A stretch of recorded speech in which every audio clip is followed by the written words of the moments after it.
안녕하세요. 재무제표 파헤치기의 잔돈사냥꾼입니다. 이번 시간에는 테슬라의 두 번째 시간으로 재무제표 측면에서 집중적으로 달아보는 시간을 갖도록 할 텐데요. 시작 전에 구독과 좋아요 그리고 알림 설정해 주시면 영상을 만드는 데 큰 도움이 됩니다. 감사합니다.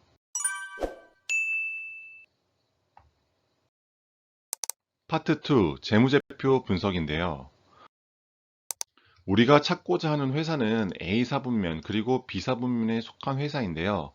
A사분면은 회사 유보금이 많으면서 돈을 잘 버는지, 그리고 B사분면은 회사 유보금은 적지만 돈을 잘 버는 기업, 이 두 기업 중에 하나인 기업을 찾아서 지속적으로 투자를 해야 됩니다.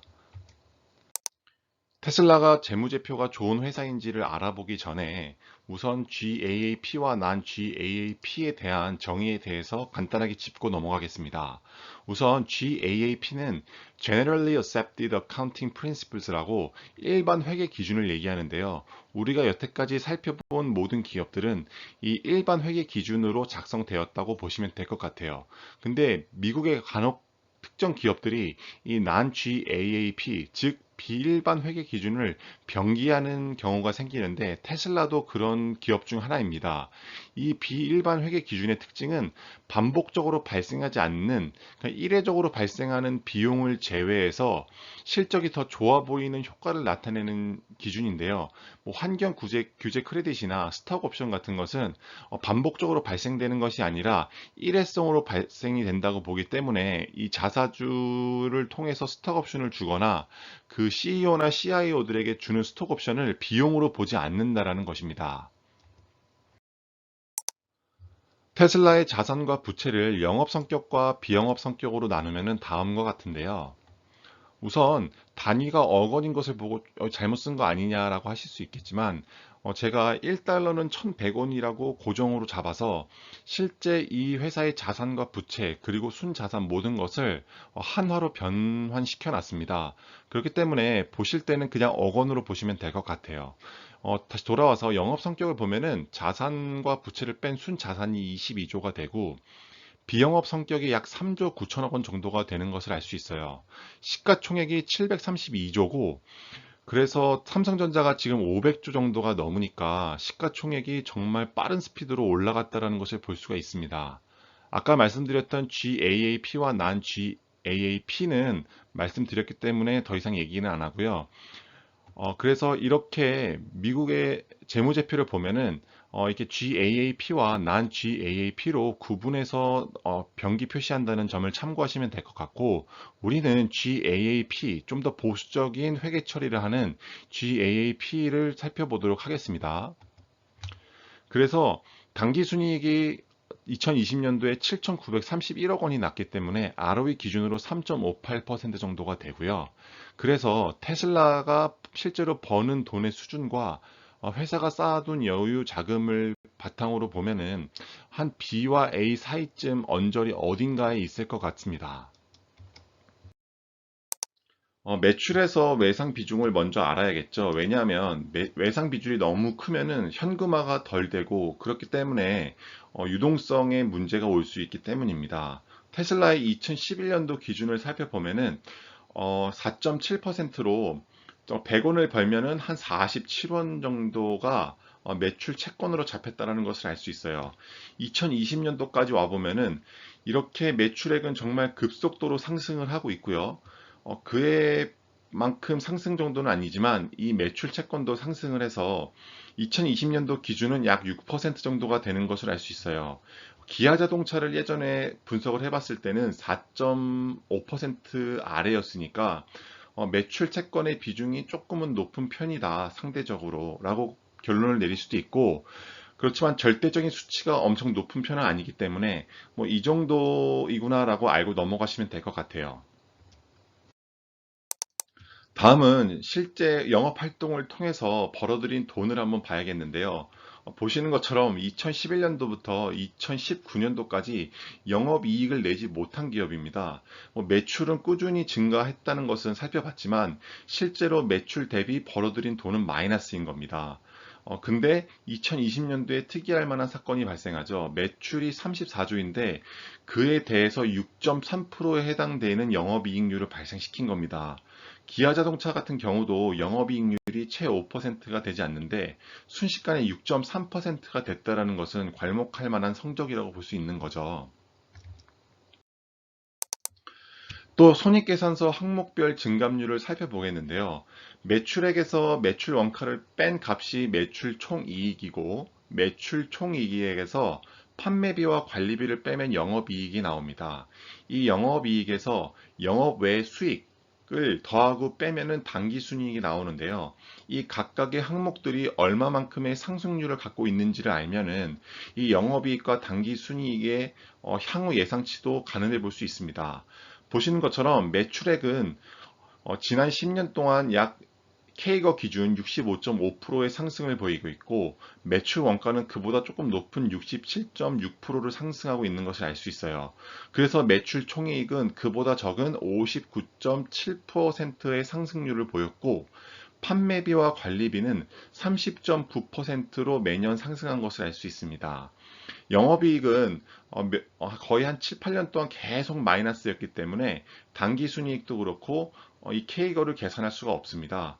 다행히 2020년도 기준으로 영업이익이 2조 1천억 원이 났고 당기순이익이 7,590억 원 정도가 발생했다는 점은 어쨌든 괄목할 만한 눈여겨볼 만한 지표라고 볼 수 있을 것 같아요.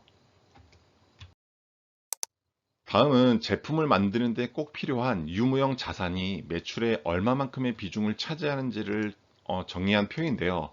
2011년도에는 매출이 거의 나지 않고 유형 자산을 많이 지어야 되니까 유형 자산의 비중이 146%까지 치솟은 걸 볼 수 있습니다. 그래서 최근 3개년도를 한번 보겠는데요.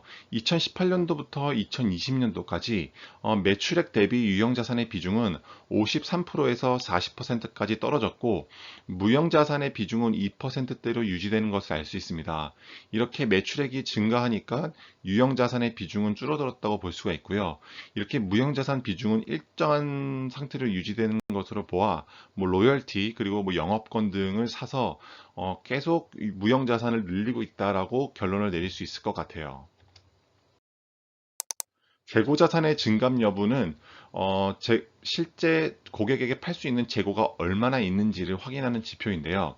우선 2011년도를 보면은 매출액 대비 재고자산 비중이 25%가 되고 2012년도에는 65%까지 치솟았지만 최근 3개년도를 보면은 13에서 15%의 재고자산 비중을 갖고 있는 것을 알 수 있어요.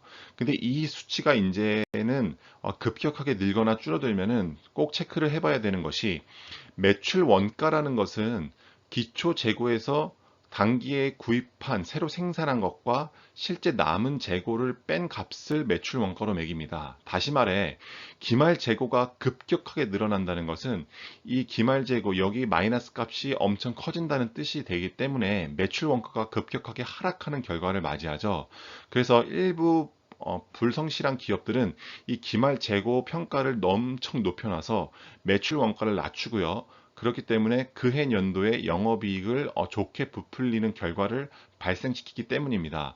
그래서 이렇게 지금 상황으로 봤을 땐 이 테슬라라는 기업이 매출액 증가 대비 재고 자산의 증가율이 그렇게 높지 않기 때문에 이 기말 재고를 과대 계상한 것으로 보이진 않는다라고 결론을 내릴 수 있을 것 같아요.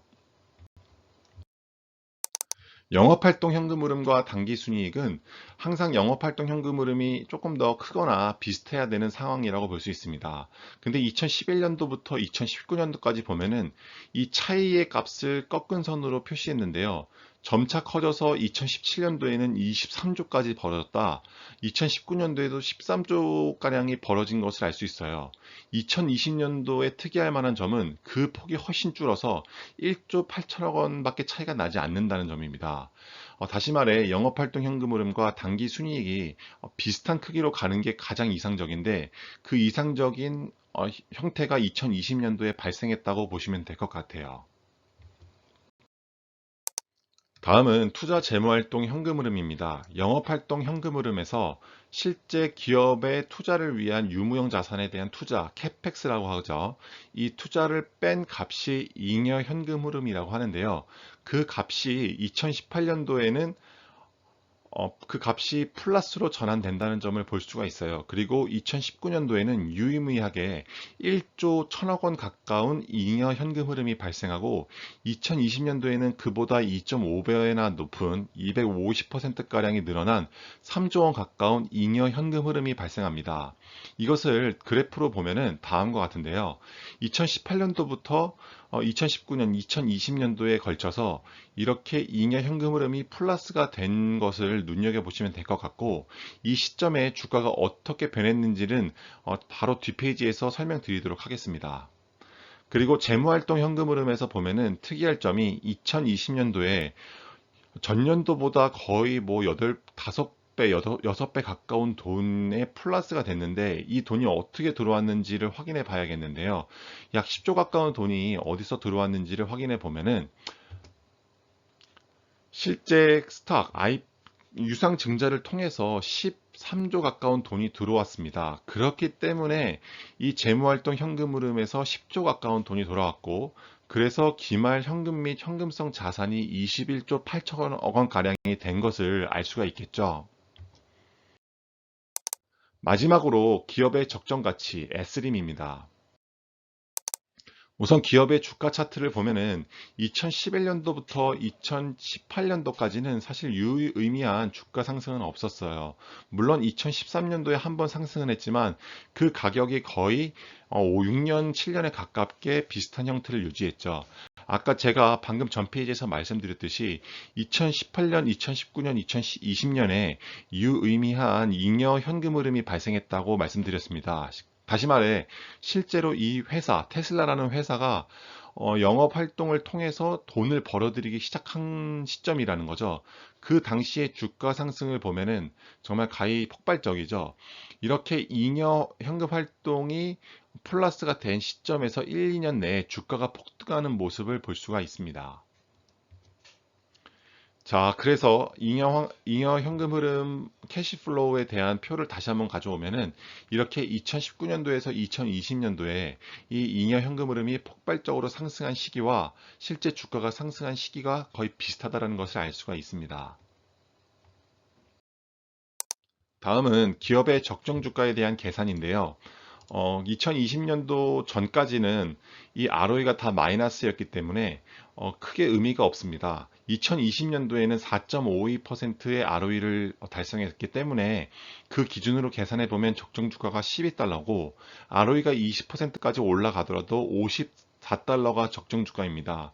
다시 말해 현재 그 P 레이시오나 그리고 이 절대 가치 방식으로 계산한 평가 방법으로는 테슬라의 적정 주가를 예상할 수가 없고 실제 현재 주가를 설명할 수 있는 도구로 쓸 수가 없습니다. 그렇다면은 두 가지인데요. 하나는 이 회사가 너무 고평가되어 있다거나 혹은 이 회사가 앞으로 가지고 갈 잠재성이 단순한 전기차를 넘어서 무인 자동차 그리고 그 무인 자동차에서 파생되는 뭐 캐시플로우 같은 것들 그 여러 가지 것들이 이 회사의 지금 가치에 반영이 되어 있다고 보셔야 될 것 같습니다. 오늘의 결론입니다. 저평가 여부, 즉 S림 방식으로 계산해 봤을 때 현재 주가 대비 고평가되어 있다고는 말씀드릴 수 있을 것 같아요. 배당 성장성은 딱히 배당을 하지 않기 때문에 드릴 말씀은 없고요. 기업 성장성을 봤을 땐 친환경 정책에 따른 전기차의 성장은 필수이고 테슬라라는 기업은 선두주자로서 앞으로 무궁무진한 발전을 이뤄낼 것으로 보여지고 전기차로 됐기 때문에 내연기관의 그런 복잡성이 제거되어서 이런 자율주행 자동차에서 더 선도적인 역할을 할 것이라고 예상이 됩니다. 수익성을 보면은 최근 2개년도 CFC, 즉 잉여 현금 흐름의 폭발적인 상승은 인상적이고 내년도 그리고 내후년도에 이런 잉여 현금 흐름이 지금과 같이 폭발적으로 상승하는 추세를 보여준다면 주가가 고평가되어 있음에도 불구하고 지속적으로 상승해서 1000달러 이상을 넘어갈 수도 있을 거라는 생각을 하게 됐습니다. 재무 건전성을 보면은 최근 들어 그 기업에 유상증자를 해서 현금성 자산이 충분합니다. 약 22조가 되는데요.